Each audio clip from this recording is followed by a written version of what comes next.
Evening. Hello everyone. So I had a couple of things that we could have potentially started off with, but then I've seen M's questions in the chat, so we may as well go with this in terms of, to begin with, why politicians get away with poor behaviour, particularly when we say poor behaviour, behaviour that in a lot of workplaces would see them sacked or be forced to resign without any real question about it. And you do get in the workplace, sometimes you will get some poor behaviour that is covered up if they're in with the right people or if they are senior enough themselves, but it's usually covered up as in literally covered up so that others wouldn't necessarily know a lot about what's going on. Whereas with politicians, of course, we can often find out about the most terrible behaviour, and but the just get away with it. I mean, we could go back to Boris Johnson. Remember what started his fall from grace with the public? Bear in mind, it wasn't Partygate. It was the Owen Paterson scandal. And what was the Owen Paterson scandal about? It was this backbench MP, wasn't a minister, certainly wasn't a member of Boris Johnson's cabinet. He was just a Tory MP who had been lobbying on behalf of paid clients in a way that did break parliamentary rules. There was an investigation and he was about to be suspended, or at least a suspension was about to be recommended. MPs always have to vote for any punishment that is recommended by the Standards Committee in this case. And Boris Johnson had a dinner with a wealthy supporter of the Conservative Party and Owen Paterson, and then Boris Johnson, after that meeting, concocted a plan to basically destroy the Standards Committee.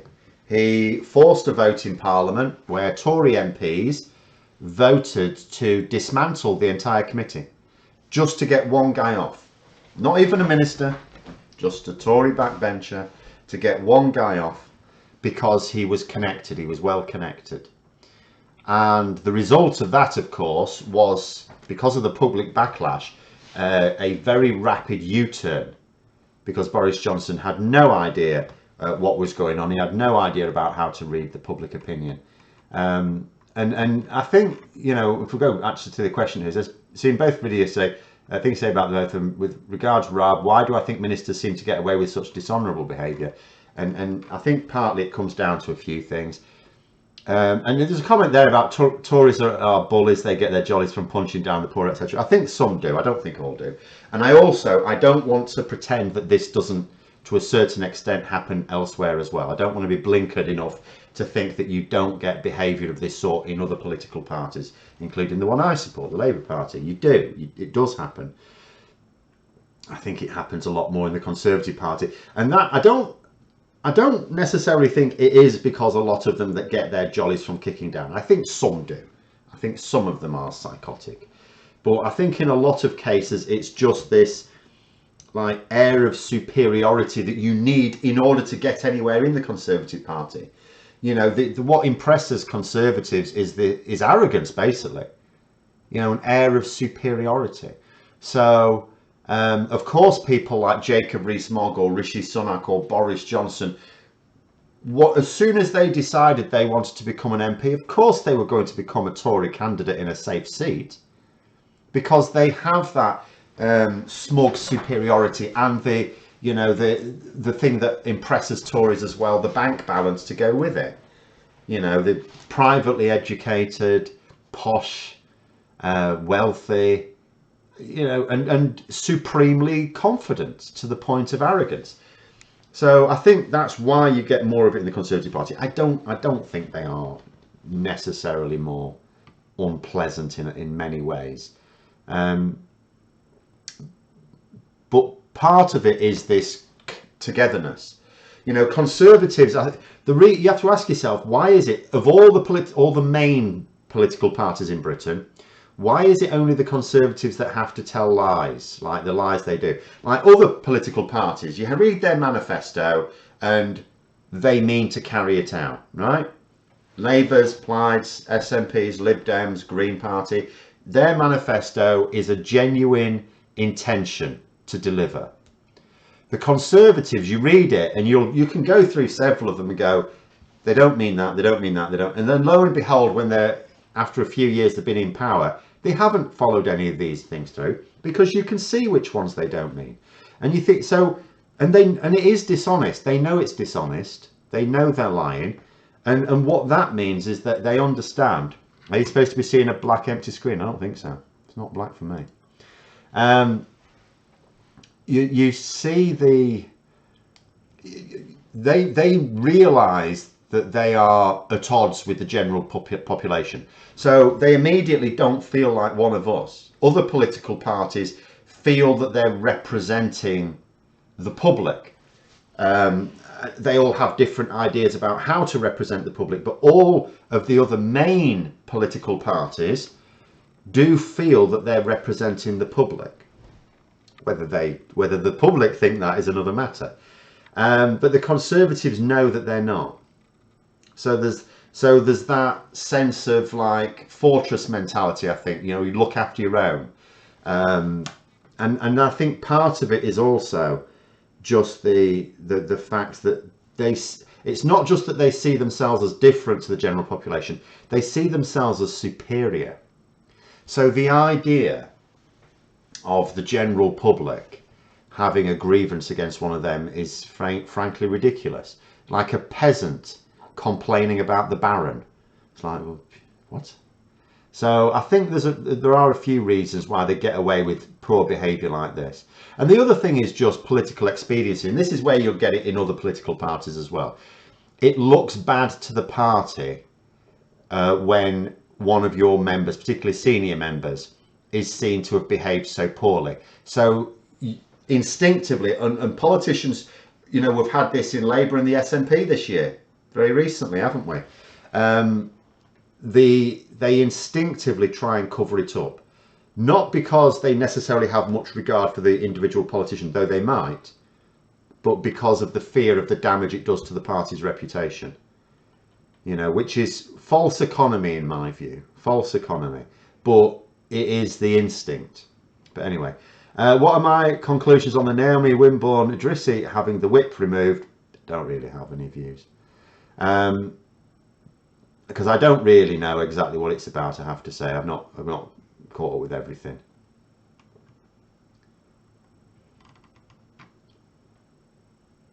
But at the end of the day, you know, in terms of my general views on, because it is very topical at the moment, people are Labour Party are choosing candidates. The candidate I've just noticed who's going to challenge Boris Johnson, assuming Boris Johnson is still the MP at the general election, has been selected. Danny Beales, I don't know much about him, other than that he's a Labour councillor at the moment. So, but there have been some people that have not had the blessing of the Labour leadership and not been able to stand as candidates. And whenever you look at it, and I've not looked at all of them, but whenever I have looked at a few, 100% of the time, what has actually happened is that these are not really Labour candidates. In other words, they're members of the Labour Party, and yes, they want to be MPs, but they don't consider themselves beholden to the party whip.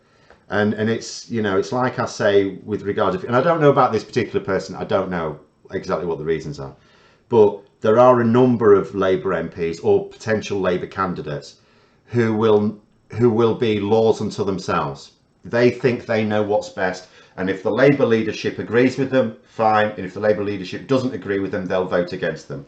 And the problem for Starmer is that when he forms a government, he's not necessarily got, at the moment they say, oh, he's going to have a majority of like 100 or 150. No, he's not. He's not. So he's going to have a modest majority at best. And the problem, unless something mad happens, and things are mad at the moment, so you never say never. But he's got to plan for a modest majority. And he has got to get results. If he doesn't deliver results, because the Tory media will be on him all the time. All the time. If he doesn't deliver results, he loses the next election. It's as simple as that. he loses the next election if he is not delivering. And I mean delivering in a way that people can see. Because the Tory media will tell the public that they're not delivering. So they have to deliver in a way that the public can see for themselves. And if they're struggling to get legislation through because some Labour rebels think they know best, then they will lose the next election. We've got the Tories back in. And the Tories will not be back in for 5 years, because everything that's wrong with the country they will then be able to blame on Labour like they did last time. And Labour will descend into chaos, because Labour always descends into chaos when they lose an election. Every single time, well, in my lifetime anyway. Every single time they lose, they go on this ridiculous soul-searching adventure that takes them years and years before they can be ready for government again. So that is my general view. I can't have a specific view here because I don't know the details, I'm afraid. Do I believe prospective MPs, ministers should go through some sort of vetting process if they're fit and able for public office? They do, but generally speaking, it is valid that it's an internal party matter. Now, there are some positions which have heightened vetting. For example, Foreign Secretary and Home Secretary do have, but all that happens is the Prime Minister. So if the Prime Minister wants to appoint someone to the Home Office or the Foreign Office, intelligence services will have a dossier on them. And if they consider that there is some reason not to put them in that position, they will go to the Prime Minister and they will say, look, you know, you need to know about this aspect of their past or their shady character. But if the Prime Minister insists, then the Prime Minister decides. You know, it's very much based on the idea that, and I know it doesn't quite work at the moment, but it is based on the idea that anyone, that politicians, that democracy is based on the idea that the people can be elected to high office. And that means it has to be sort of pretty much, you have to be very careful about excluding people. You know, that you don't have some dodgy political conviction for something that then excludes you from government. Because that's what you end up with in autocratic countries. So, in terms of what there are processes for vetting certain ministers. And in fact, all senior members of the cabinet, the intelligence services will, if they think that they might be unsuitable, the Prime Minister will be told, you know, it's just that the Prime Minister can choose to ignore them. I mean, the biggest problem has been, has Dawn Butler lost the whip? She was on the picket lines. No one's lost the whip for being on the picket lines.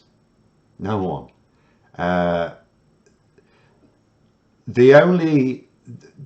Starmer's instruction was for the picket lines is that shadow minister, members of the Labour front bench should not be on picket lines.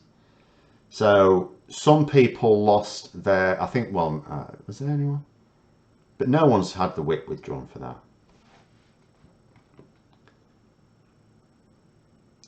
Oh, John's saying she's been expelled for making speeches to proscribed organisations. Well, I mean, obviously you can't. I've said it before and I will say it again. A Labour member can speak their mind. A Labour supporter that's not even a member, of course they can speak their mind. If you are elected under any party's banner, you have, it's like working for a workplace. You know, you work for your organisation. You are, it is a matter of discipline that you are supposed to not bring that organisation into disrepute. You can lose your job. Anyone can lose. I could have lost my job as a teacher if I brought the school or college I worked for into disrepute, even for activities outside of my working life. We're all faced to that. Why shouldn't MPs be? You know, we're talking about how MPs get away with poor behaviour. It's because they think they're above all the normal rules. Ultimately, they just think they're above the rules, but they shouldn't be. You know, and an MP, if they want to do their own thing, they can stand as an independent. No one says they have to stand under the party's banner. Stand as an independent if they don't like the party or they don't like the party's leadership. You know, that if they stand under the party's banner, it doesn't matter what party it is, they are saying there's a covenant here. The party machine will help you get elected. You have got more chance of being elected than if you stood as an independent. That's the deal. In return, you actually behave, the way the party wants you to, which means voting the way they say and not bringing the party into disrepute. And it's up to the leadership to decide what is and is not bringing the party into disrepute. And if you don't like it, don't be in the party.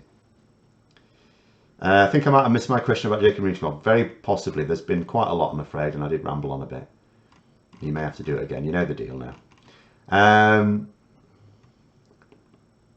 Can you draw much from the by-election as the turnout was very low, other than the Kipper vote is exceptionally low?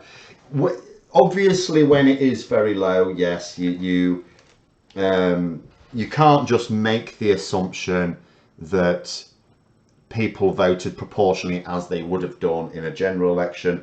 Absolutely. But the other thing as well, I mean, the reason why the most recent, the Stretford and Urmston by-election was such a low turnout, bear in mind it was a freezing cold December day. There were issues with postal voting because some people realised it would be a freezing cold December day, used postal voting. Obviously the postal strikes interfered with that. So there were various issues that caused it to be a small turnout. So yeah, a 25% turnout when you'd normally get something like 70%, don't read too much into it. But at the same time, there's, in terms of like the Reform UK vote or something like that, there's no reason why you would imagine that Reform UK voters would disproportionately stay away compared to Liberal Democrat or Green voters, for example, because they didn't have a chance either. In fact, no one had a chance. The Conservatives didn't have a chance. And yet, all of the other no chance parties still got roughly what you'd have expected in terms of proportion of the vote, which means you'd have to conclude that Reform UK would also have got what you'd expect, particularly as Reform UK got the same proportion of the vote in these two by-elections this month as they did as the Brexit party, it's the same party, as the Brexit party did in 2019. So I do think, you do have to be careful with by-elections, but yeah. But anyway, this is from the Rees-Mogg. So backward, anyone would think he's like 200 years old. Well, he tries to pretend, doesn't he? He cosplays a Victorian undertaker. Why does such a nonsensible man keep getting appointed as a minister? Well, he often doesn't actually. He's not a minister. He's only ever been a minister under Boris Johnson and then Liz Truss. So bear in mind, he was never a minister for Theresa May, David Cameron, I don't think anyway, or and certainly not for Rishi Sunak. So I don't think it is that he keeps being made a minister. He was made a minister in Boris Johnson's cabinet because Boris Johnson prioritised loyalty to the hard Brexit cause. Beyond that was, and himself, of course. Boris Johnson, I don't know how clueless he is about politics, but I think he probably understands enough to get that you're not going to, that he was going to be on shaky ground. He must have known that the Conservatives made him leader to get Brexit across the line. Once it was across the line, he knew, because MPs had said to him that they didn't have confidence that he knew how to govern. So he needed an ultra-loyal cabinet. Because a cabinet split, I mean, what brought him down at the end was 2 cabinet resignations. That's what triggered. That was what the signal was to other MPs to quit their ministerial positions. So, so Johnson knew that he needed very, very loyal ministers in place to avoid that. And then Liz Truss just put him in because she was similar in many ways. She wanted people who would go along with her insane policies. Jacob Rees-Mogg. But no one else is likely to make him a minister. Parties should only support candidates. What's this? Otherwise, once elected, they report to the party leadership and not to the people they're supposed to represent. Well, you can still support the people you represent, very often when you do get people defying the whip, it's not to support the people they represent, it's to support their own ideology. Now, they think that they are representing people, but it's very often not the case. It's philosophical. But in reality, see, sometimes you can get a situation where the leadership wants MPs to vote a particular way. And let's say in your particular constituency that you know that there would be strong opposition to it. Well, in that case, you do still get to vote against it. No one's going to make an issue of it. You go to the whips and you say, look, particularly if it's not even going to be a tight vote, you just say to them, look, this is going to go down very badly in my constituency. I can't possibly support it. At which point they'd rather you abstained. But you know, if you look at when MPs of all parties vote against the party whip, they don't have the whip withdrawn all the time. You know, you're talking about things when it's either a really important vote or when they're just doing it all the bloody time. Do we have 2 more Christmases before the next general election? Hoping this is the last one. There is I keep saying there is a window for next year, but it's not a likely one. It's possible. It's possible. We know that Sunak's opponent, or more likely, I don't know whether we could call them Sunak's opponents or Johnson supporters, because it's the same thing, are gearing up.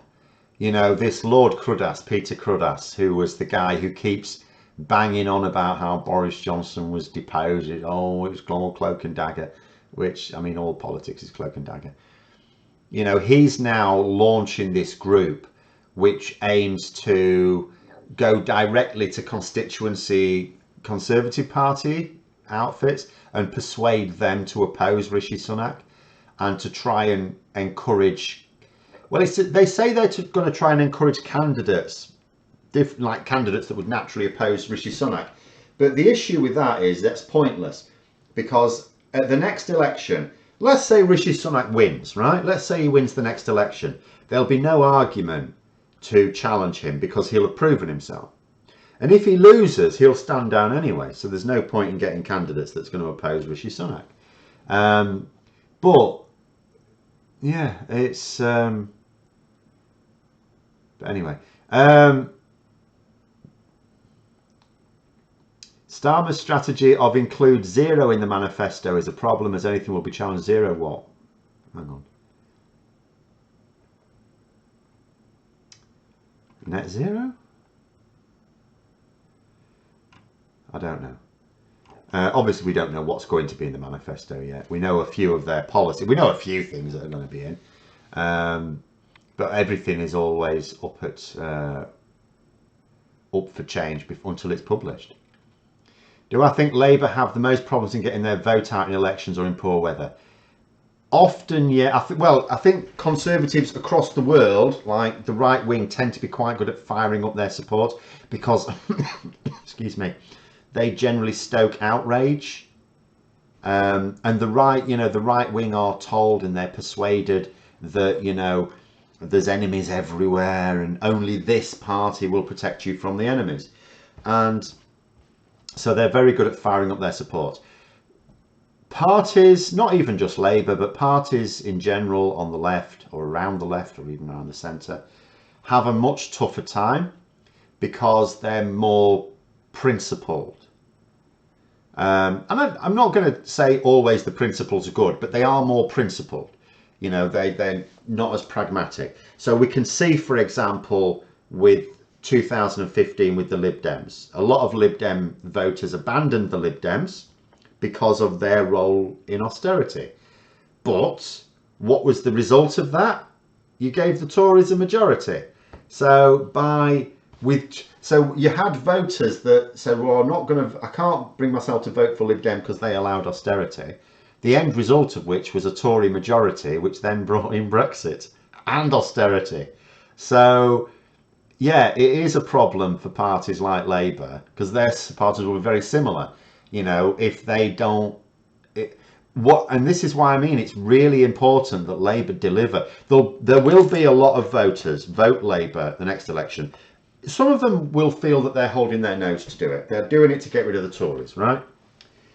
If Labour do not deliver what they can clearly see as an improvement, they will think to themselves, well, what's the point? Because remember, there will always be people voting Labour who don't really want to vote Labour. They have to because of the first past the post system. They don't really want to. And therefore, I mean, some of them may even feel dirty about it, right? You have to acknowledge that. And they want to feel that it was justified, that it was for the greater good.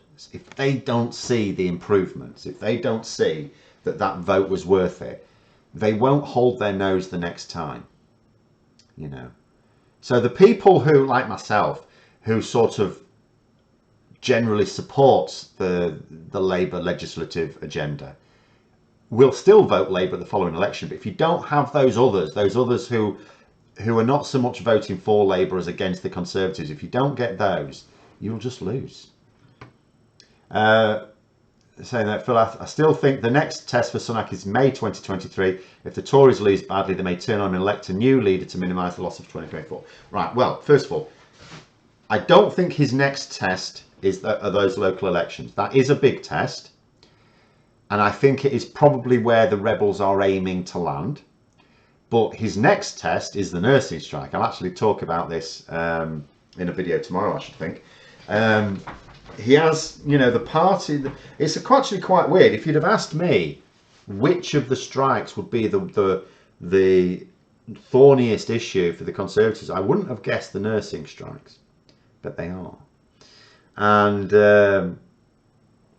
but there you go. In fact, Dan said I'll be holding my nose to vote Labour again now, one chance. That'll be what it is for a lot of people. I mean, and they have to deliver, and they won't deliver. Like, there will always be people who will make good the enemy of great, okay, and they'll say, well, I'm not going to vote for this party unless they do this, this and this, and it's like, well, they're not going to.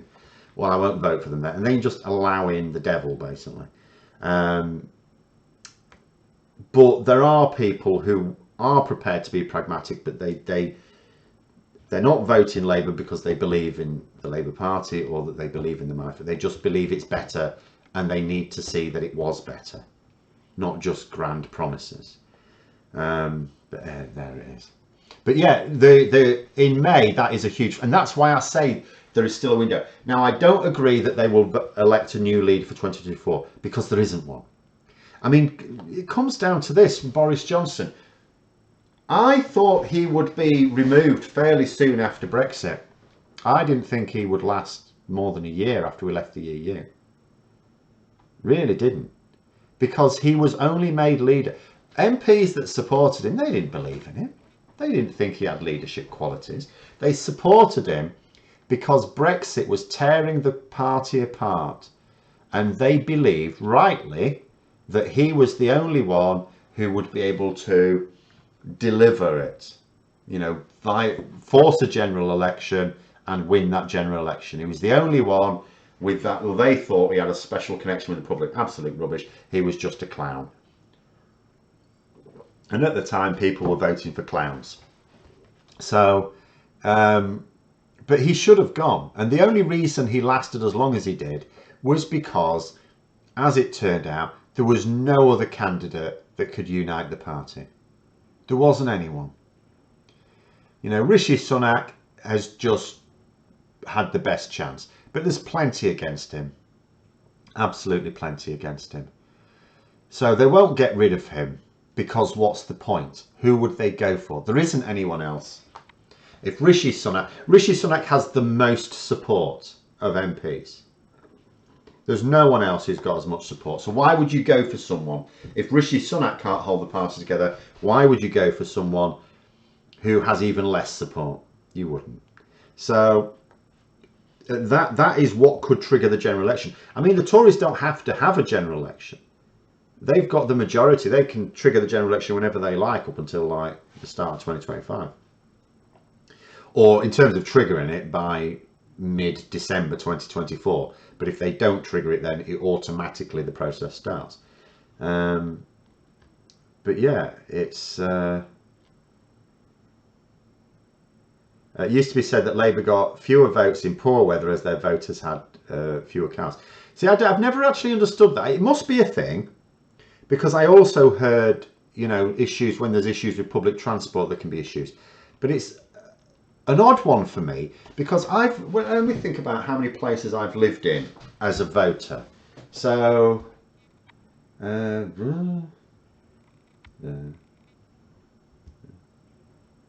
I've lived in 5 different places.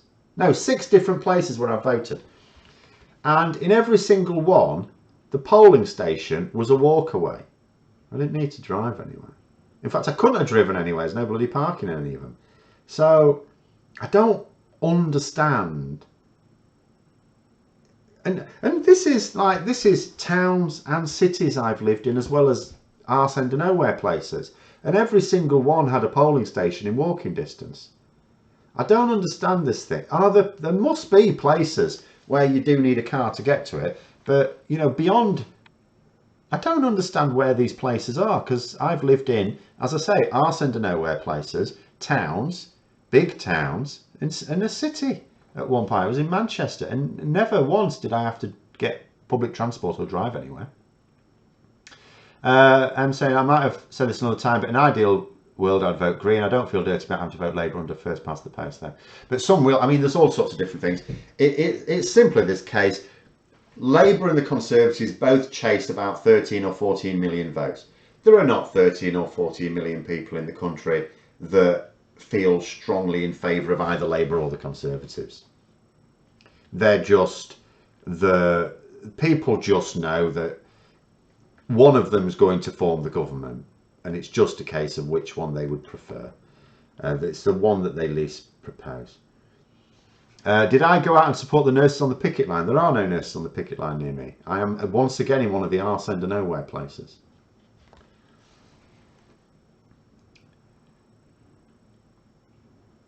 Not a hospital within 10 miles of me. In fact, it may even be 15. Do I think the civil service strikes will be much of a problem for the Tories? Yes, I do. I really, yes. How can it not be? Because everything gets put back then. All sorts of mad things get delayed. You know, and it was such a large amount of support amongst the civil servant, the PCS, the members of the Civil Service Union. So I do think it is. But what's proven to be the mad problem at the moment is the nursing strikes. And as I say, I'll do a video tomorrow going over why. There was some quite interesting polling which suggests there's support for the strikes even amongst Conservative voters, and that's what's problematic for Sunak. And the big problem for Sunak is he's set himself on a path of opposing all the strike action instead of just it's like he doesn't understand what a strike is. Was it someone, I saw a clip from Ian Hislop trying to explain that it's like the politicians these days just don't understand what a strike is because it's so many years since we really had this level of strike action. And he was, you know, he was trying to explain, which is true, is, you know, the people striking will say, well, we want this, we demand this, and the government will go, well, that's ridiculous. And then you compromise and you end up with, and that's why the demand, you know, the government's still going on at the moment. Oh, we can't give nurses 19%. It's like, they're not after 19%, you idiots. They just want a fair pay rise. You know, if you offered them 10%, they'd take it. They're not after 19%. They're just saying that because it's reasonable in a way, because then that would mean you're compensating for the over a decade of real terms pay cuts with a little bit extra as well to try and encourage more into the profession to make everything run a bit better. But anyway, for whatever reason, the government, and I did discuss what I thought last week, the government have decided they are going to oppose all the strikes. And the difficulty for them is, if they have a vulnerability, then there's no, like, let's say one of the strikes wins and it forces the government. See, this is why the government have made a mistake. If they should have identified the strikes that might have been tricky to face down. like the nurses' strikes, and they should have agreed something beforehand. The problem for the Conservatives is, if they agree to an enhanced pay deal, now that strikes have occurred, then it becomes very difficult to deny it to others. So if they say agree a more sensible pay offer to nurses, which will still represent probably a real terms pay cut, still won't be a fair one, but they'll probably be able to agree something. If they do that, then others will be emboldened to carry on their strike action because they will see it as the strikes have worked. Now, in reality, it's not quite true because public support for the different strikes is different. There are some strikes. It's fairly evenly split, I have to say. There isn't a single profession out on strike where there's like massively overwhelming support or massively overwhelming opposition. It's all fairly balanced, but you know, some of them it's like there's more in favour of it than against, and some of it's more against them, and so on. But anyway, am I surprised that the UK people are not rioting yet? No, because we don't. I keep trying to say to these people, you know, excuse me, you know, there'll be people, particularly from France, but there'll be people from other countries, because half of my viewers are from outside the UK, and they'll ask me, what? Why are people putting up with this? Why are you putting up with it? I mean, look at the energy bills. We are paying the highest energy bills in the world, bar none. And not just because someone has to pay the highest. It's like this, you know, thing where it's all fine margins and obviously someone has to be at the top of that league. No, way more than others. You know, the government's going on about how much money we're saving because of their action on energy bills. We're paying way over the odds. They've doubled our energy bills in a year. Other countries haven't done that. I mean, some like France have kept it virtually the same. There's been others where it has gone up a substantial whack, but nowhere near double. And why are people accepting this? Why are people buying it? Because we do. We grumble, they'll be complaining about it, oh bloody government, but they don't do anything. We don't. I mean, farmers was a good one. You know, when the farmers were really pissed off about the impact of post-Brexit agricultural policy, what did they do about it? They drove a few tractors down a road. That was their protest. They didn't blockade something. They didn't block something up. They just drove down a road with a motor vehicle. The thing that motor vehicles are supposed to drive down. We don't know how to write, and we don't even know how to protest properly in this country. It's absolute nonsense. Nonsense. But anyway. So no, I'm not surprised we're not rioting, because people in this country are just too stoic. We grumble, we complain, but we basically put up with it. It's like we like things being crap. You know, we're comfortable when things are crap. We're a miserable, rain-soaked, sheep-infested island. We're sort of used to things being a bit crap. Haven't they already caved in for the barristers? I don't know that you'd describe it as caving in, because what happened with the barristers' strike, which is the only public sector type worker that was dealt with, is that happened when Liz Truss came in. So Liz Truss came in, Dominic Raab went out of the Justice Department, Brandon Lewis became the new Justice Secretary, and he immediately came to terms with them, and the Criminal Bar Association immediately agreed, and they got because in theory, if those negotiations had still been going on when Liz Truss lost to the Lettuce and Rishi Sunak came in, Rishi Sunak may have blocked it as well. So yeah, so I don't know that was caving in. I think that was just a case of Liz. For all her faults, I did actually remember say there were a couple of things that were praiseworthy about her premiership. They were lost in the chaos. But one of them was that she looked like she wanted to deal with. She didn't want the strikes. It looked like to me. So she took fairly quick action on the barristers, and you can sort of imagine she may well have done so with the others as well. I don't actually know whether she would or not, but she didn't last long enough to find out. What about the effect of anti-strike legislation? Well, I mean, at the moment, what anti-strike legislation? I don't, and I know they're trying to hint at it. You've got to remember, when a politician hints at legislation to deal with a thing, what they're actually trying to do is get people to change their behaviour so it's not necessary, but or to just appeal to their voters. But think about it. First of all, what's the process for any anti-strike legislation to come through?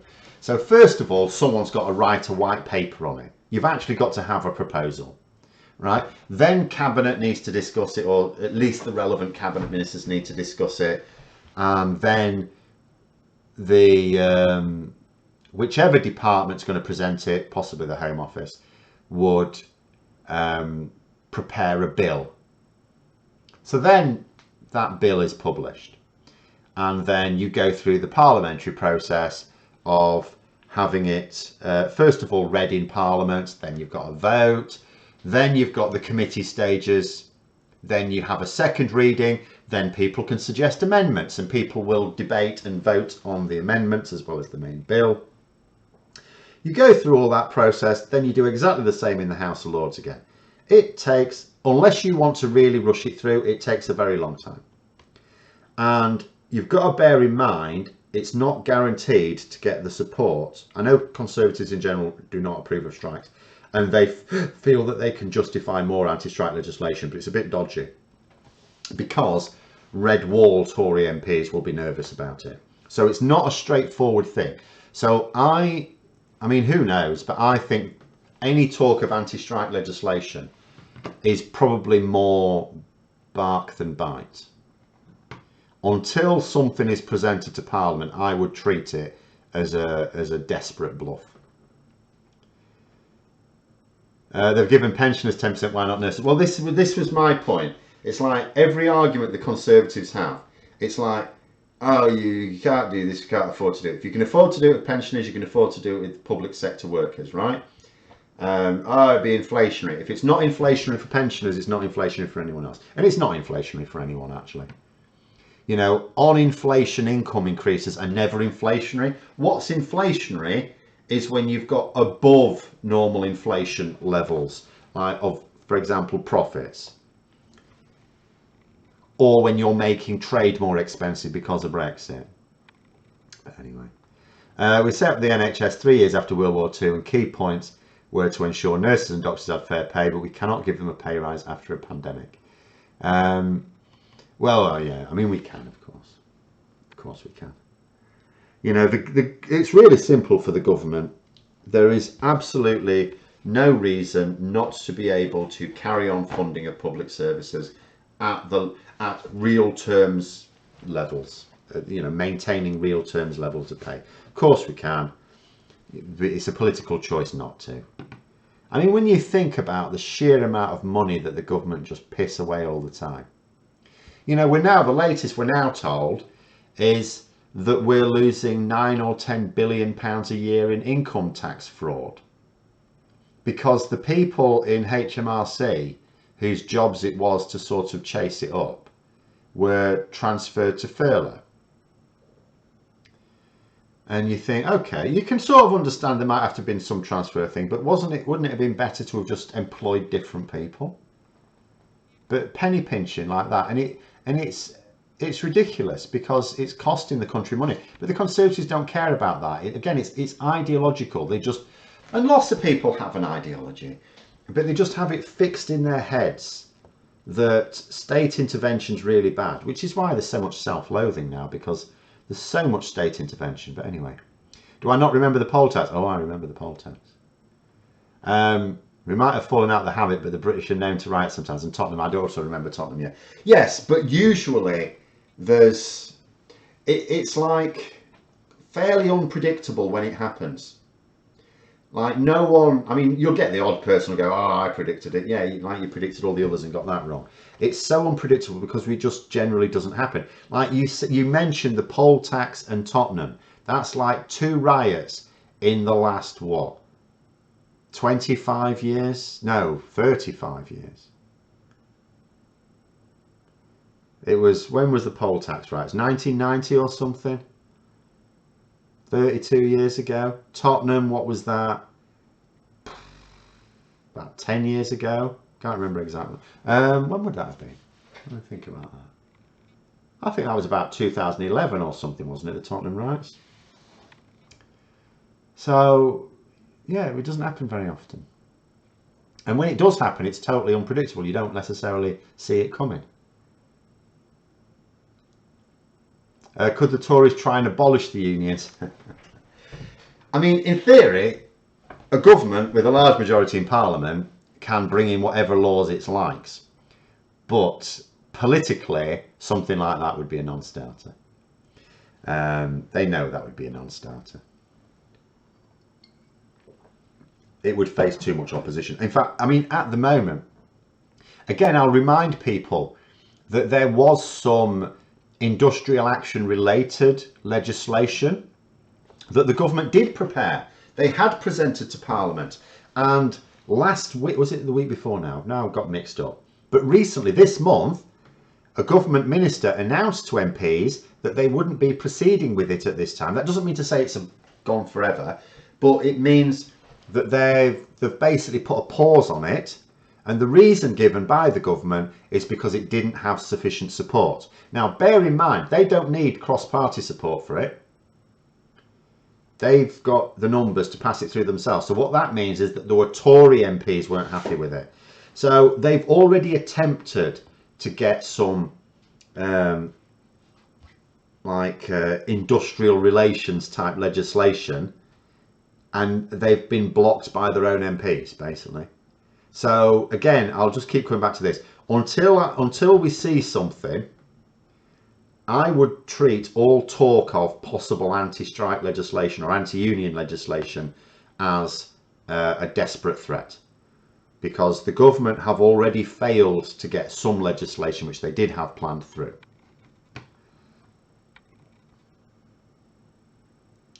Adam's saying that if they went too hard on anti-strike legislation, you just end up with wildcat strikes. They'd lose control altogether. Well, this is the other thing as well. It's like what people will say when you abolish the right to peaceful protest, because a strike is a protest at the end of the day. It's a peaceful protest. When you abolish the right to peaceful protest, you do not stop people protesting. If you stop them protesting peacefully, they will still protest in the only ways they can. So yes, you will end up, and the problem at the moment is, like, the Tories would like to try and characterise it as like malcontents who just want more money. We know it's not that. We know it's not that. We know that people, by and large, do put up with real terms. People have been putting up with real terms pay cuts for years. Shouldn't have done, but they have. This is caused by people are now backed into a corner. People cannot afford food for their families. You can imagine at this time of year particularly, where there's this huge cultural pressure to suddenly spend more money on your kids as well, Christmas presents, things like that. If you can't even afford to feed your family, how are you supposed to be able to afford to collude in the Christmas, this cultural Christmas lie that we all collude in, The Tottenham riots must have been the riots I remember shortly after David Cameron became PM. Yeah, that's what I'm thinking. It was, I remember singing I Predict a Riot every time it came on the news. Yeah, it was, I mean, that was just a weird one. It was, I'd say, I think it was about 2011. I seem to remember. But anyway. Devolved governments have limited scope for negotiations too. Yeah, it depends. With some of them they can. I mean, bear in mind, in Wales and Scotland, the nurses get paid quite a lot more than nurses in England. So there is more scope. But obviously without borrowing and as robust tax raising powers, yes, it's more limited, of course. You were too young for the poll tax riots. See, I was about 15 or something, 14, 15. So I was quite interested in politics from quite a young age, so I was much more politically aware then. You got a birthday card on your 18th from Malcolm Rifkin saying, congrats, you now qualify for the poll tax. See, I was too young to have ever had to deal with the poll tax. But anyway. I think when we're talking about the Tottenham riots, we're not talking about the ones in the 80s. I think we are talking about the ones that spread around the country. I assume anyway. I mean, there were also some riots in the 80s as well. But again, what was the 80s? It was another time when people were just being pushed too far, really.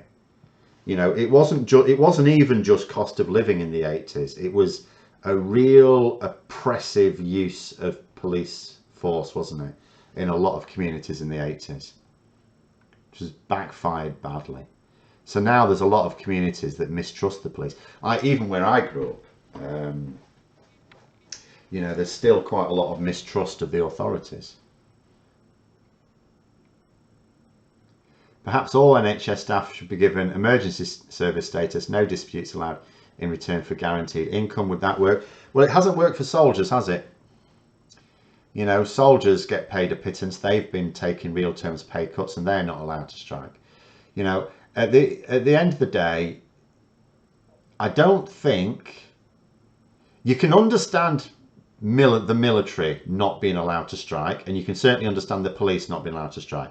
I think beyond the forces that maintain order, I don't agree with any situation where others cannot withdraw their labour if they feel they need to.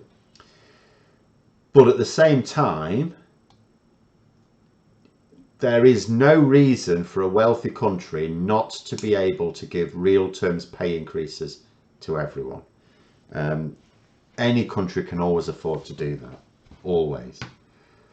And whenever you hear the ministers bandying about the sums, oh, it costs this much money for this increase, it's always rubbish, because for various reasons. First of all, they'll not be including the figure that was already promised to them anyway. And secondly, they're also failing to take into account that people pay taxes. So the government who receive those taxes effectively, they get some of that money back. And also because people can afford, I mean, that's if you just take income tax and national insurance into account. If you then take into account the fact that they're going to spend this on things, you'll be getting a good 20% of the rest back in VAT as well. The public order bill appears to outlaw many strikes, severe penalties. Yeah, the public order bill is a very unpleasant one. But this is, again, this is the case. I said, as soon as in 2019, if the Tories won that election, there was an awful lot in their manifesto of very autocratic legislation.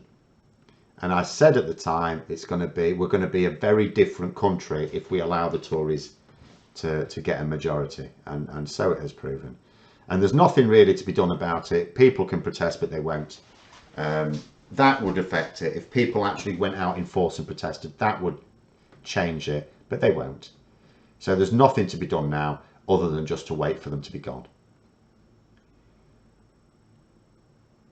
European countries have got healthier economies for paying higher wages, benefits and pensions. The multiplier effect of 3.5 times as the money is spent and spent again, generating taxes. Well, all sorts of benefits to it. You know, because remember, when the government say, oh, we have to pay restraints, stuff like that, they're not talking about reducing the total sum of money being spent in the country. No government talks about that, because if they were talking about that, what they'd be talking about is a deliberate contraction of the economy. You know, I know the economy is contracting, but a deliberate contraction. No, the amount of money is the amount of money. What the Conservatives want is for most of that money to go upwards to the very wealthy who will not spend it.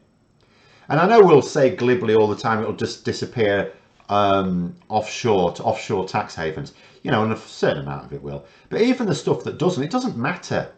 If it's not being spent, what good is it doing? It's effectively taking money out of the economy. You know, the government deliberately take money out of the economy through taxation. That is a deliberate process. But this way, you give it to very wealthy people and you're removing it from the economy in an uncontrolled way. It does us no good at all. So UBI, the thing with UBI is it is actually quite difficult to come up with a practical solution. We need something like it. We need, I have various ideas. Obviously, I'm not an economist, so none of them will stand up to scrutiny, I suspect. But we need something that guarantees a certain income, and it wouldn't necessarily have to be UBI. It could be something like, the government guarantees a job in the public sector. Simple as that. So and that would also have the effect of forcing private companies to make sure that they were maintaining reasonable pay offers. Because if someone was going, oh, I'm not happy with this pay offer, or go somewhere else, and all right then, and go and work in the public. If the government guarantees everyone a job in the public sector, with a salary commensurate with their skills and experience, also encourages people to carry on developing skills and experience. So there are other ways, but you need some system that understands that people need not only a certain amount to maintain a standard of living, and that standard of living is largely determined by our society. Like I say, Christmas is a classic example. There's a certain level of spend that parents will feel they have to find, and it's our culture that imposes that on them. So our society should give them the means to do it. But anyway, make education and training for health services free in 5 years, no shortages. Well, I have a particular policy on that, Phil. So my policy is this. So if you must have tuition fees for universities, at least make it work. So have a situation whereby identify the professions that we're short of to try and encourage people, particularly our most motivated people, to do them. So then what you do, so let's say for engineering or nursing or medicine, something like that. So what you do is you still have to pay your tuition fees, right? But you don't actually pay them as an undergraduate. But what you do instead is you say, when it's all done with, when your training's finished, for every year you work in this country, you will have 10% knocked off. So that way, and bear in mind, you don't pay back tuition fees until you're earning a certain amount anyway. So what will effectively happen is, after, and also they could say specifically for those things, just to make sure you don't pay any back for at least 10 years. So as long as a nurse works in the NHS in this country for 10 years, they don't pay a penny. So that way, you're also not getting people who get the training and then disappear off to Australia, because there are other countries that are also short of nurses and they will pay to attract them. So I would tie it in with being of benefit to this. And once you've got someone in place for 10 years, they're probably fairly settled. So that's what I would do. Rather than just make it free, I would say that the state will cancel 10% per year that you're working in this country. 10% per year. But anyway, right, I have to go to the last few now, I think.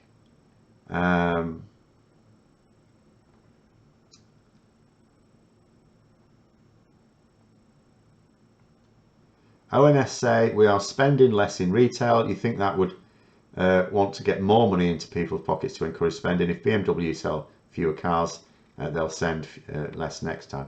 Yeah, I don't mind seeing fewer BMWs on the road, I have to say. But in general, yes. I mean, the whole thing is a nonsense.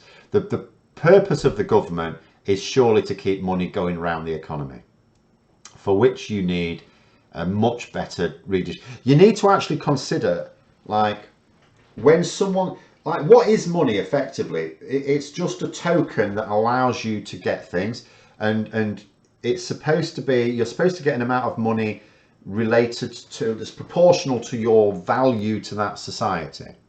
Obviously we know that doesn't work. That's not what happens, but that's what's supposed to happen. So the government really needs to approach wealth distribution from the point of view of, if we give you this money, what are you going to do with it that's of value to society? That needs to be the thinking of what value to society is allowing a gas or oil company or Facebook or someone like that to not pay as much tax? Of what value is that to our society? And of, you know, things like that. Prefer fewer EU cars, not EU cars, no, just specifically BMWs. BMWs have a particular association in the UK. You know, they're known as black man's willies because there's a particular type of, and I don't want to disparage anyone who has a black BMW, right? But, because I've known a couple of people who have them and they're fine. But by and large, in the UK, I don't know what it's like in other countries, but in the UK, BMWs are particularly attractive to arseholes who feel the need to compensate for things. And they behave as such on the road. So, yeah. Other cars are fine. There's no other negative association with any other car that I'm aware of.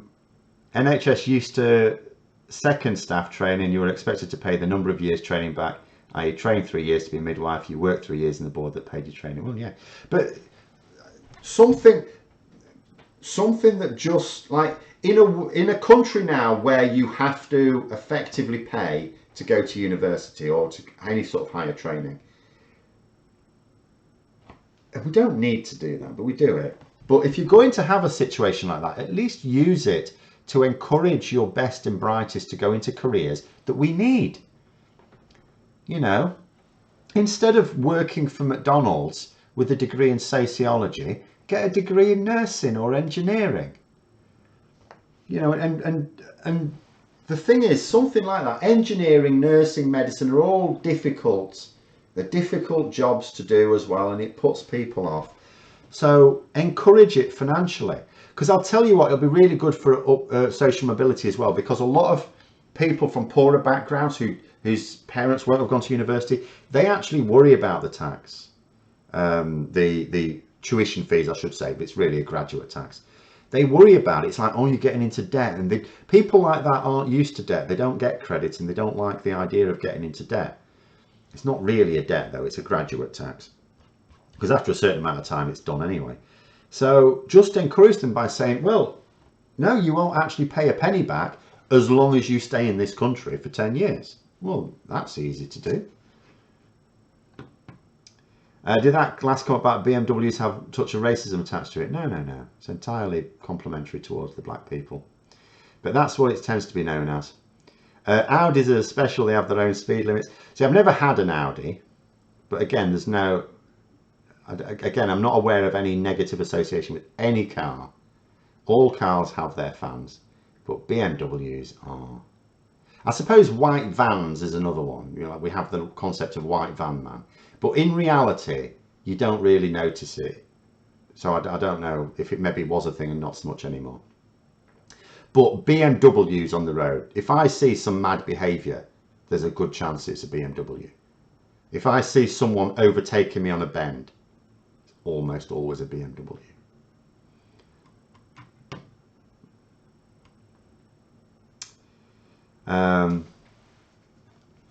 And every single one of the inhabitants will be someone who obviously has the money to afford a BMW, so they can't be doing too badly.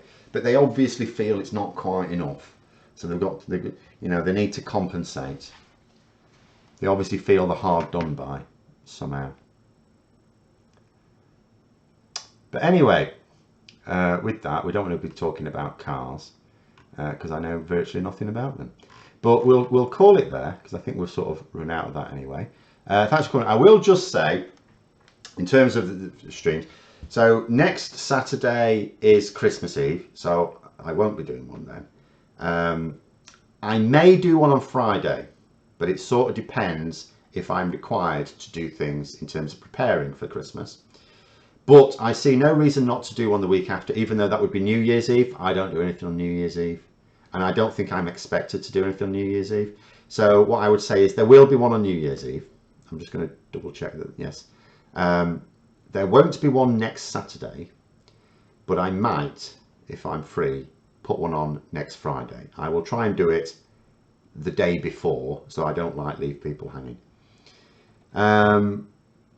But anyway,